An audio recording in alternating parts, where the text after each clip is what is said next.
اور پھر یہ بھی ارشاد فرمایا کہ بہترین نام حمام اور حارث ہیں۔ حمزہ نام کی فضیلت بھی احادیث کے اندر موجود ہے، اور یہ بھی ارشاد فرمایا تسمو بے اسمی، میرے نام پہ اپنے بچوں کے نام رکھو۔ اور علماء نے ارشاد فرمایا جس دسترخوان پہ محمد نام کا بچہ ہوگا وہاں بے برکتی نہیں آئے گی۔ تو جب اللہ اولاد دے تو کسی کا نام حضور کے نام پر محمد یا احمد رکھ دینا چاہیے۔ اور ایک حدیث کے بابرکت کلمات ہیں، آقا کریم نے فرمایا اگر تم اپنے بیٹے کا نام محمد رکھو تو پھر اس کی عزت بھی کرو۔ اور سیرت حلبیہ کے اندر امام برہان الدین حلبی لکھتے ہیں کہ قیامت کے دن اللہ تعالیٰ جل شانہ آواز دے گا یا محمد صلی اللہ علیہ وآلہ وسلم، تو محمد نام کے جتنے لوگ ہیں وہ اس آواز پہ دوڑ پڑیں گے، اور اللہ تعالیٰ فرمائے گا میں نے تمہیں تو نہیں بلایا، میں نے تو اپنے محبوب کو بلایا۔ عرض کریں گے مالک چونکہ ہمارا نام یہ تھا لہٰذا ہم اس پکار پہ چلے آئے۔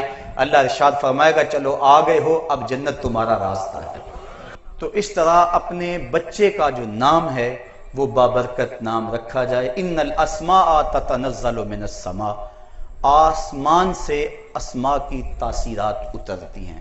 آج اس موجودہ دور کے اندر لوگ اس خواہش میں ہوتے ہیں کہ ایسا نام رکھا جائے جو آج تک نہ کسی کا رکھا گیا ہو اور نہ سنا گیا ہو۔ یہ جدت کی خواہش انسان کی فطرت تو ہے، لیکن لوگ اس خواہش کے تحت ایسے ایسے نام رکھ دیتے ہیں کہ جن ناموں کا کوئی معنی اور کوئی مقصد بھی نہیں ہوتا ہے۔ محمل الفاظ بچوں کے نام رکھ دیے جاتے ہیں۔ صحابہ کے نام پہ نام رکھے جائیں، انبیاء علیہ السلام کے ناموں پہ نام رکھے جائیں۔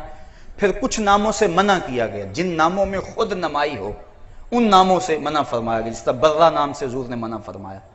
اسی طرح جو دشمنان خدا و رسول کے نام ہیں ان ناموں سے منع فرمایا گیا، وہ نام نہ رکھے جائیں۔ ہمارے معاشرے کے اندر کیسر اور پرویز یہ دو نام رکھے جاتے ہیں، حالانکہ یہ وہ بدبخت ہیں، ان میں سے پرویز نے میرے آقا کا خط پھاڑا تھا، اس لیے ایسے اگر نام کسی کے ہیں تو ان کو فوری یہ نام بدل دینے چاہیے اور اللہ اور اس کے رسول کی ناراضگی مول نہیں لینی چاہیے۔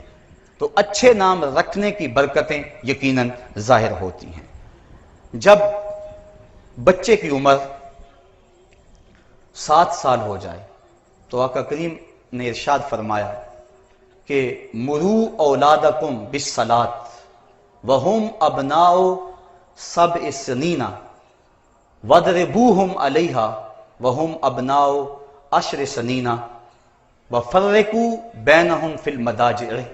فرمایا جب تمہارے بچوں کی عمر 7 سال کو پہنچے تو ان کو نماز کی طرف کھینچ کے لے جاؤ، انگلی لگا کر مسجد کا راستہ دکھاؤ، بچیوں کے لیے گھروں میں مصلی بچھواؤ، اور اگر 10 سال کے ہو جائیں اور نماز نہ پڑھیں تو فرمایا ان کو مار کر نماز پڑھاؤ۔ بچے کو دین کے لیے تنبیہ کرنا، اس کو مارنا شریعت نے اس کی اجازت دی ہے۔ والد کو تاکید کی کہ وہ دیوار کے ساتھ کوڑا لٹکا کے رکھے اور بچوں کو اللہ سے ڈرائے۔ یہ جو سکولوں کی دیواروں کے اوپر اب لکھا ہوا ہے کہ مار نہیں پیار، یہ شریعت کی روح کے منافی ہے۔ استاد کی مار کے اندر بھی پیار ہوتا ہے اور بچے کو وہ تہذیب سکھاتا ہے۔ اس طرح تو بچے آوارہ مزاج ہو رہے ہیں، اگر استاد کا یا والدین کا ڈر نہ ہو تو وَاضْرِبُوهُمْ کے لفظ خطبہ حدیث میں موجود ہے کہ ان کو مارو، اور جب وہ 10 سال کے ہو جائیں تو ان کے بستر بھی الگ کر دو، چونکہ اس وقت وہ بلوغت کے قریب پہنچ جاتے ہیں، لہٰذا اس وقت ان کے بستر الگ الگ کر دیے جائیں تاکہ ممکنہ خرابی سے بچا جا سکے۔ جس طرح بچہ پیدا ہوتا ہے تو سب سے پہلے اس کے کان کے اندر اللہ کی بڑائی کی آواز پہنچانا مسنون ہے، اس طرح جب بچہ بولنے لگے اور اس کی زبان فصیح ہونے لگے تو حدیث میں آتا ہے سب سے پہلے اس کے لبوں پہ لا الہ الا اللہ جاری کرو، وہ سنے تو سب سے پہلے اللہ اکبر کی صدا، اور وہ بولے تو سب سے پہلے لا الہ الا اللہ کی صدا، اور اس کے بعد محمد الرسول اللہ سکھاؤ، اس کے بعد آیت الکرسی سکھاؤ، اس کے بعد سورہ حشر کی آخری 3 آیتیں سکھاؤ، اور پھر اس کے بعد فرمایا علموا رجالکم سورۃ المائدہ وعلموا نساءکم سورۃ النور، اور جو مرد ہیں لڑکے ہیں انہیں سورہ مائدہ سکھاؤ، اور جو لڑکیاں ہیں انہیں سورۃ النور سکھاؤ۔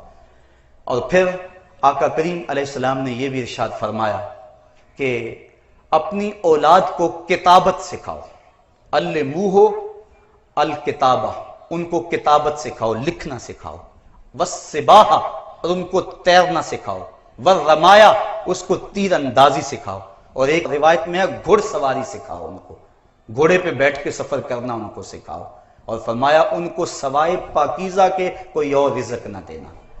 یہ تمہارا تحفہ ہے جو تم اپنی اولاد کو دے سکتے ہو۔